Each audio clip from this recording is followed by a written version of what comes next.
How many times have you opened up Steam, scrolling through the latest deals on RPGs, farming sims, action games, and more? Now, how often have you noticed the same game appearing over and over again, just under a different name and a fresh coat of paint?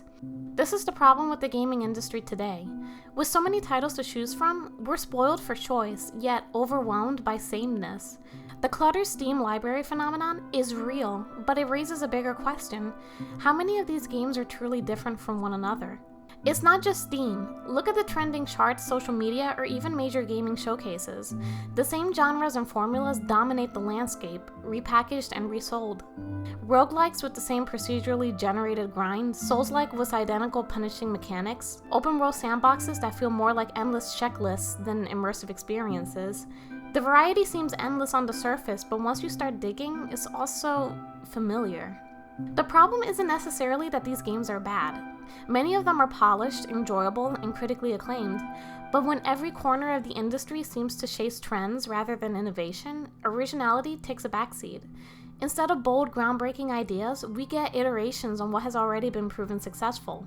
The result? A gaming ecosystem that feels like it's stagnating, where risk is the exception, not the rule. In this video, I'll break down how the gaming industry's obsession with sameness is impacting creativity, player experience, and even the industry's long-term growth.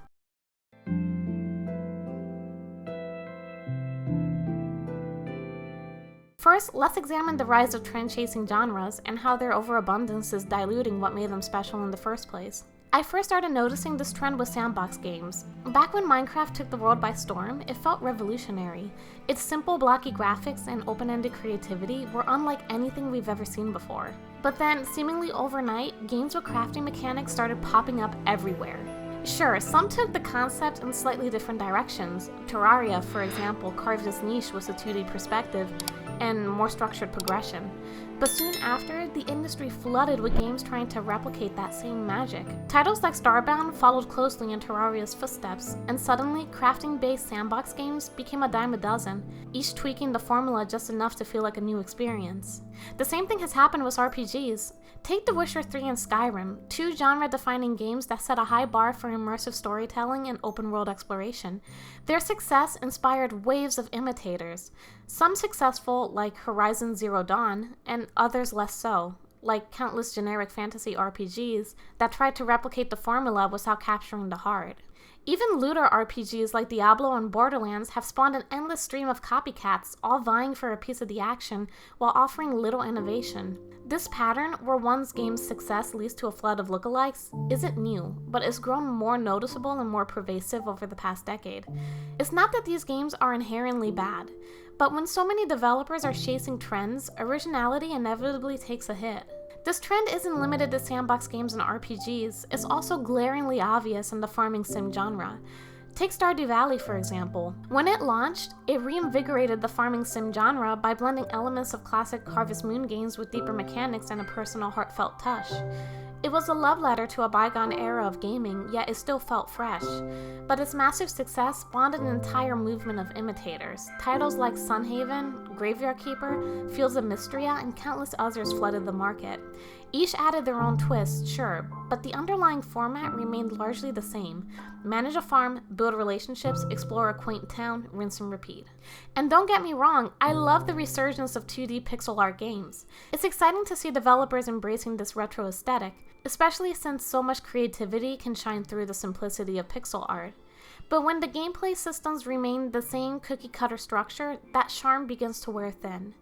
Even Square Enix's celebrated HD 2D style is falling victim to this. When Octopath Traveler first launched, its unique blend of modern lighting effects with pixel art visuals felt groundbreaking. It was followed by Triangle Strategy, which had me hooked for an entire winter break. I considered it a top contender for Game of the Year when it was released. It was that good. But even Square Enix themselves seemed to recognize the limitations of the style. In a recent article, they expressed concerns about the HD 2D aesthetic becoming stale, worried that fans will notice that it's a gimmick.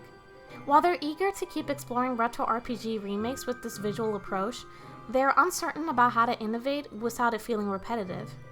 The video game industry is no longer one built on exploration, risk, and innovation. At its core, gaming has become a business, a highly profitable one, driven by the pursuit of safe, predictable returns.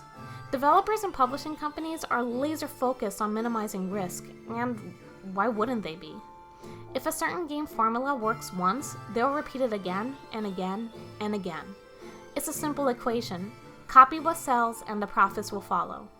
But this safety-first approach comes at the cost of creativity. Instead of exploring new ideas, the industry churns out endless iterations of what's already proven successful. This is why we see so many roguelikes, Souls-likes, and Metroidvanias dominating store shelves. On paper, these genres sound distinct, but in practice, they feel like different names for the same thing. Each one follows a rigid set of mechanics, the punishing trial-and-error gameplay of Souls-like, the procedurally generated grind of roguelikes, or the explore, unlock, repeat structure of Metroidvanias.